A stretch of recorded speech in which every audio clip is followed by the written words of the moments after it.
Hello friends, good morning. இன்றைக்கி பார்த்திங்கன்னா புதன்கிழமைனால husband வந்து நான்வெஜ் வாங்கி கொடுத்துட்டு போனாங்க. மட்டன் வாங்கி கொடுத்துருக்காங்க. அதுக்கப்புறமா வந்து இது வந்து பண்ணக்கோழி, இது ரெண்டும் இன்றைக்கி வாங்கி கொடுத்துட்டு போயிருக்காங்க.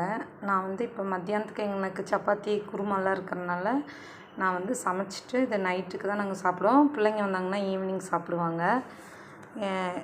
இது வந்து இன்றைக்கி ஹலோ ஃப்ரெண்ட்ஸ், நான் வந்து சிக்கன் சமைச்சிட்டு அதுக்கப்புறமா சிக்கன் வந்து கிரேவியாக தான் பண்ணினேன். அப்புறம் வந்து இங்கே மட்டன் வந்து வேக வச்சு எடுத்துகிட்டு நான் வந்து ட்ரையாக ஃப்ரை பண்ணிட்டேன். கொஞ்சம் லைட் கிரேவி மாதிரி, ரொம்ப ட்ரையாக இல்லாமல். அப்புறம் சாதம் வச்சுருக்கேன். இப்போ காலையில் சப்பாத்தி தான் பிள்ளைங்களுக்கு கொடுத்துட்டேன். அவங்க இப்போ வந்தனால நான் வந்து இப்போ ஈவினிங்க்கு இதை செஞ்சுருக்கேன். இதுதான் இன்றைக்குள்ள நைட்டு சாப்பாடும். இது உங்களுக்கு பிடிச்சா லைக் பண்ணுங்கள். தேங்க்யூ.